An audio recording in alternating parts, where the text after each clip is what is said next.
चलिए समझते हैं भारत की न्यायिक व्यवस्था का पूरा ढांचा। देखिए, भारत की न्यायपालिका एक 3 स्तरीय संरचना पर काम करती है, जो आप कह सकते हैं पूरे देश में कानून व्यवस्था की नींव है।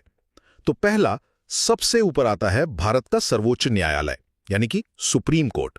ये देश की सबसे बड़ी अदालत है और इसका जिक्र संविधान के अनुच्छेद 124 से 147 में किया गया है। यहीं से पूरी कहानी शुरू होती है। अनुच्छेद 124 कहता है कि भारत का एक सुप्रीम कोर्ट होगा। शुरुआत में जजों की संख्या बहुत कम थी, लेकिन संविधान ने ये शक्ति संसद को दी कि वो जरूरत के हिसाब से इसे बढ़ा सकें। आज की तारीख में एक मुख्य न्यायाधीश और 33 अन्य न्यायाधीश, यानी कुल 34 जज हैं। 34 जज जो पूरे देश के सबसे बड़े मामलों को देखते हैं। आज सरकार चुनती है। यहीं पे मामला दिलचस्प हो जाता है। कागज पर तो देखिए नियुक्ति राष्ट्रपति करते हैं, लेकिन असल में वो कोलिजियम की सलाह पर करते हैं। ये कोलिजियम सुप्रीम कोर्ट के ही सबसे सीनियर जजों का एक समूह होता है, जिसमें भारत के मुख्य न्यायाधीश और 4 अन्य वरिष्ठतम जज होते हैं। ये व्यवस्था 1993 के एक अदालती फैसले से बनी थी, मतलब जजों द्वारा जजों की नियुक्ति। ठीक है, तो ये तो हुई नियुक्ति की प्रक्रिया। पर जज बनने के लिए योग्यता क्या चाहिए? क्या कोई भी बड़ा वकील जज बन सकता है? इसके लिए भी संविधान में 3 बहुत साफ शर्तें हैं। पहली, वो व्यक्ति कम से कम 5 साल तक किसी हाई कोर्ट का जज रहा हो। दूसरी, या फिर कम से कम 10 साल तक किसी हाई कोर्ट में वकालत की हो। और एक तीसरी शर्त भी है। वो कौन से? कि वो राष्ट्रपति की नजर में एक प्रख्यात विधिवेत्ता यानी कानून का माना हुआ विशेषज्ञ हो। ये शर्त बड़ी दिलचस्प है। सुनने में तो बड़ा अच्छा लगता है कि कोई ब्रिलियंट एकेडमिशियन भी सीधे जज बन सकता है, पर क्या असल में ऐसा कभी हुआ है? ये प्रावधान ज्यादातर किताबों में ही रह गया है। आज तक इस रास्ते से किसी की नियुक्ति नहीं हुई है। ये तो वाकई हैरान करने वाली बात है। अच्छा, जज 65 साल की उम्र में रिटायर होते हैं, पर क्या उन्हें उससे पहले हटाया भी जा सकता है, या एक बार जज बन गए तो 65 तक कोई हटा नहीं सकता? सुप्रीम कोर्ट जज को हटाना माउंट एवरेस्ट पर चढ़ने जैसा है। अच्छा, सैद्धांतिक रूप से संभव है, पर असल में आज तक कोई कर नहीं पाया। वाह, ऐसा क्यों? क्योंकि संविधान निर्माताओं को डर था कि अगर जजों को हटाना आसान हो गया तो सरकारें अपने खिलाफ फैसला देने वाले जजों को डरा धमका सकती हैं। इसलिए अनुच्छेद 124(4) में महाभियोग जैसे एक प्रक्रिया है जो सिर्फ सिंध कदाचार या अक्षमता के आधार पर ही शुरू हो सकती है, और इसके लिए संसद के दोनों सदनों में उपस्थित और मतदान करने वाले सदस्यों के 2/3 बहुमत की जरूरत होती है। 2/3 बहुमत? ये जानबूझकर इतना मुश्किल बनाया गया है ताकि कोई भी सरकार किसी जज पर फैसला बदलने का दबाव ना बना सके। तो नियुक्ति और हटाने की प्रक्रिया से उनकी स्वतंत्रता सुनिश्चित की गई। क्या संविधान में उनकी स्वतंत्रता बनाए रखने के लिए और भी कोई इंतजाम है? बिल्कुल, संविधान सिर्फ नियुक्ति तक ही नहीं रुकता। कई अनुच्छेद मिलकर एक पूरा सुरक्षा कवच बनाते हैं।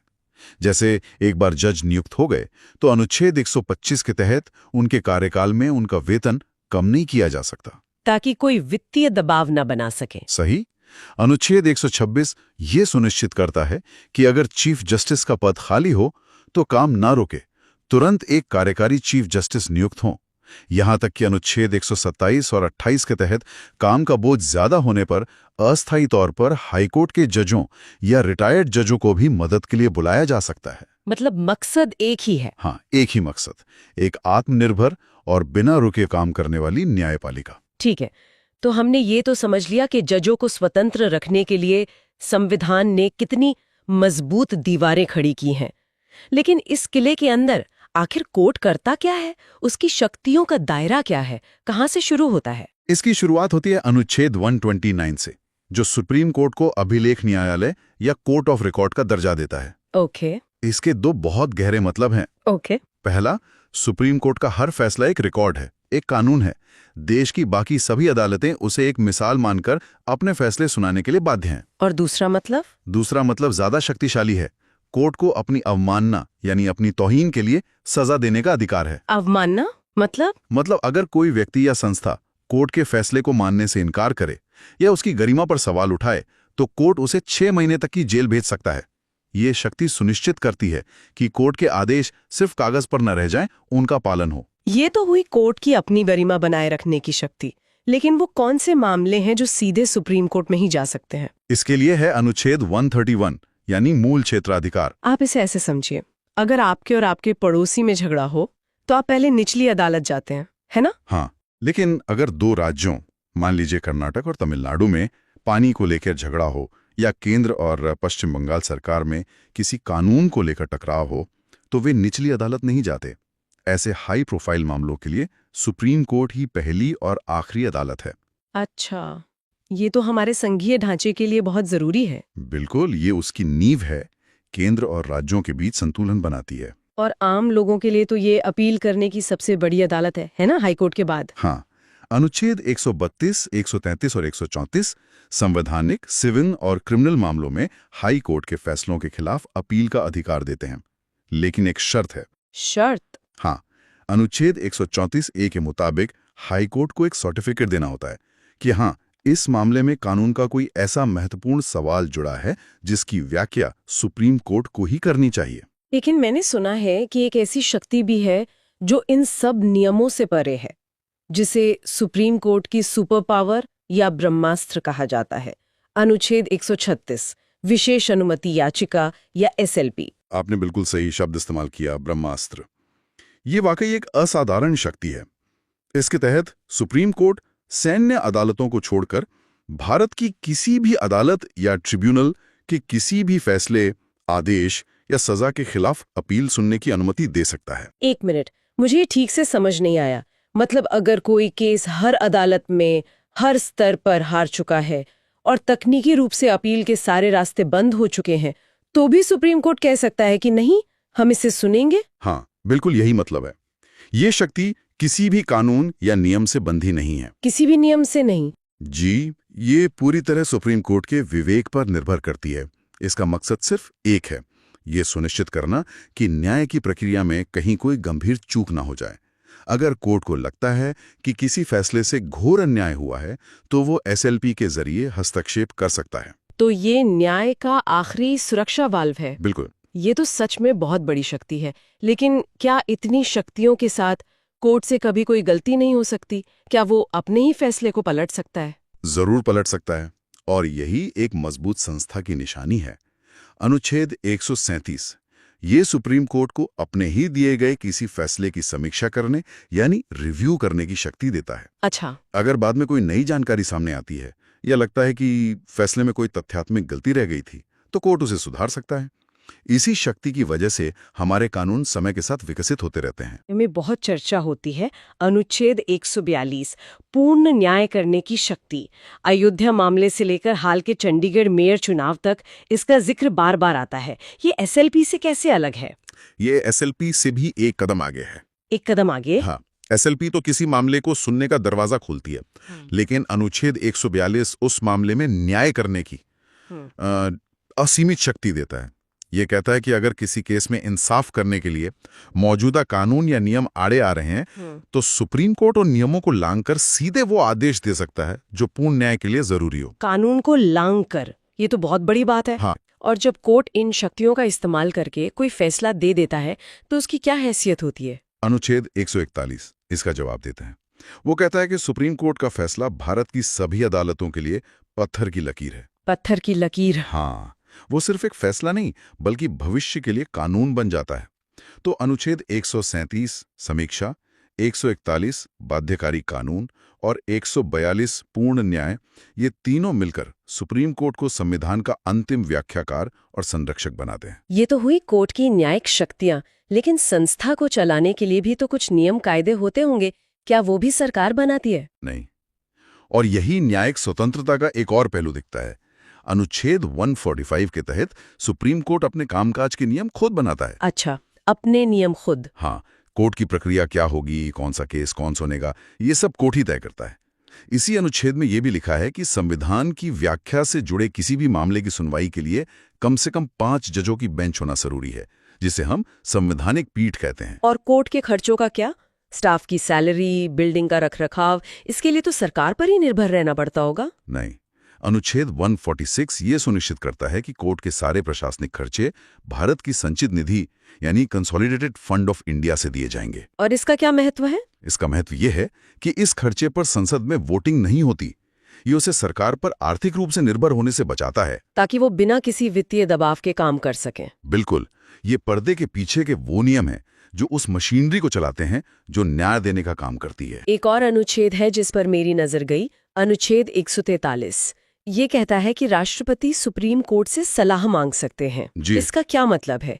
क्या कोर्ट सरकार का सलाहकार है? ये एक दिलचस्प प्रावधान है। राष्ट्रपति किसी भी सार्वजनिक महत्व के कानूनी या संवैधानिक सवाल पर सुप्रीम कोर्ट की राय मांग सकते हैं। लेकिन दो बातें जरूरी हैं। क्या? पहली, कोर्ट राय देने के लिए बाध्य नहीं है, और दूसरी, अगर कोर्ट राय दे भी दे तो सरकार उसे मानने के लिए बाध्य नहीं है। तो फिर इसका फायदा क्या है? ये एक तरह से सरकार को किसी बड़े कानूनी कदम को उठाने से पहले उसकी वैधता जांचने का एक मौका देता है, लेकिन ये कोर्ट को सरकार का सलाहकार नहीं बनाता। तो आज की इस पूरी चर्चा को अगर समेटें तो ये साफ है कि संविधान ने सुप्रीम कोर्ट को सिर्फ एक अदालत नहीं बनाया, बल्कि एक स्वतंत्र और बेहद शक्तिशाली संस्था बनाया है। इसके बाद आते हैं राज्यों के उच्च न्यायालय, मतलब हाई कोर्ट्स।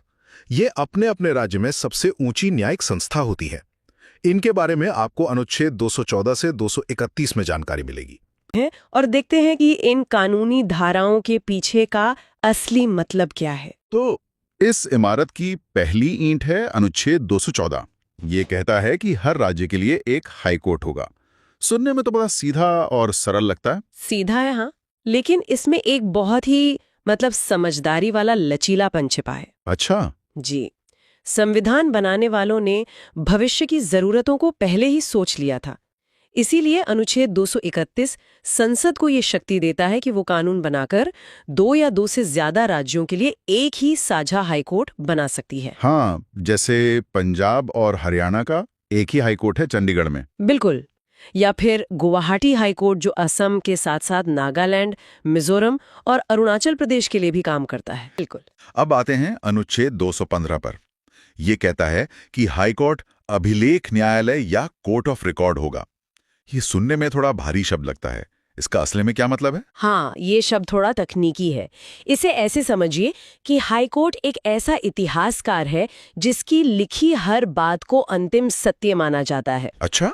इसके 2 गहरे मतलब है। पहला, हाईकोर्ट के सभी फैसलों और कार्यवाही को स्थायी रूप से रिकॉर्ड किया जाता है। इन रिकॉर्ड्स की एविडेंशियरी वैल्यू होती है, यानी उन्हें सबूत के तौर पर पेश किया जा सकता है। सही पकड़ा। और देश की किसी भी अदालत में उन पर सवाल नहीं उठाया जा सकता। और दूसरा मतलब? दूसरा मतलब इसे असली ताकत देता है। एक कोर्ट ऑफ रिकॉर्ड होने के नाते हाईकोर्ट को अपनी अवमानना या कंटेम्प्ट ऑफ कोर्ट के लिए किसी को भी दंडित करने की शक्ति है। मतलब अगर कोई अदालत के आदेश को ना माने तो अदालत उसे सजा दे सकती है। ये अदालत का इकबाल बनाए रखने के लिए जरूरी है। 216 कहता है कि हाई कोर्ट में एक मुख्य न्यायाधीश और कुछ अन्य न्यायाधीश होंगे, लेकिन कितने? क्या कोई तय संख्या है? यहीं पर एक और दिलचस्प बात है। संविधान में जजों की कोई न्यूनतम या अधिकतम संख्या तय नहीं की गई है। तो ये कौन तय करता है? यह पूरी तरह से राष्ट्रपति पर निर्भर करता है कि वे काम के बोझ को देखते हुए समय समय पर कितने जजों की नियुक्ति जरूरी समझते हैं। अनुच्छेद 217 नियुक्ति की प्रक्रिया के बारे में बताता है। हाँ, ये एक बहुत ही महत्वपूर्ण प्रक्रिया है। संवैधानिक प्रावधान के अनुसार नियुक्ति राष्ट्रपति द्वारा की जाती है, लेकिन अकेले नहीं। अच्छा, तो इसमें और कौन शामिल होता है? ये भारत के मुख्य न्यायाधीश यानी सीजेआई, उस राज्य के राज्यपाल, और अगर किसी अन्य जज की नियुक्ति हो रही है तो उस हाई कोर्ट के मुख्य न्यायाधीश से भी सलाह मशवरा करते हैं। तो ये एक तरह की जांच और संतुलन की व्यवस्था है ताकि नियुक्ति में मनमानी ना हो। बिल्कुल। और जज बनने के लिए योग्यता क्या रखी गई? देखिए, स्रोत के अनुसार 2 मुख्य योग्यताएं हैं। व्यक्ति को भारत का नागरिक होना चाहिए, ये तो पहली शर्त है। और दूसरी ये कि उसके पास कम से कम 10 साल का न्यायिक अनुभव होना चाहिए। न्यायिक अनुभव मतलब? ये अनुभव 2 तरह का हो सकता है। या तो व्यक्ति ने 10 साल तक भारत में किसी न्यायिक पद पर काम किया हो, जैसे कि डिस्ट्रिक्ट जज, या फिर वो कम से कम 10 साल तक किसी हाई कोर्ट में वकील रहा हो और उनकी सेवानिवृत्ति की आयु 62 वर्ष होती है। यहाँ जो कि तबादले से जुड़ा अनुच्छेद 222 भी है। ये कहता है कि राष्ट्रपति सीजेआई की सलाह पर किसी जज का एक हाई कोर्ट से दूसरे में तबादला कर सकते हैं। ये प्रावधान क्यों जरूरी है? इसके पीछे कई कारण बताए जाते हैं। एक तो ये कि इससे पूरे देश की न्याय व्यवस्था में एक रूपता आती है। दूसरा, ये किसी जज को स्थानीय पूर्वाग्रहों या दबावों से बचाने में भी मदद कर सकता है। लेकिन इस पर विवाद भी तो हुए हैं। हाँ, ये भी सच है। इतिहास में इस शक्ति के इस्तेमाल पर काफी विवाद हुए हैं। इसे कई बार दंड के तौर पर देखा है। अनुच्छेद 224 ये राष्ट्रपति को 2 साल की अवधि के लिए अपर न्यायाधीशों यानी एडिशनल जजेस की नियुक्ति करने की शक्ति देता है। अच्छा, ये एक तरह का फ्लेक्सी सिस्टम है। बिल्कुल, ताकि न्याय की गाड़ी धीमी न पड़ जाए। ये लंबित मामलों की समस्या से निपटने का एक संवैधानिक उपकरण है। तो हमारे पास इमारत है, उसमें काम करने वाले अनुभवी लोग भी हैं। अब आते हैं सबसे जरूरी सवाल पर। एक हाई कोर्ट वास्तव में करता क्या है? उसकी असली ताकत क्या है?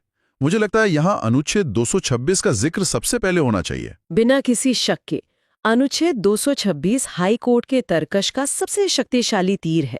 ये है रिट जारी करने की शक्ति। रिट?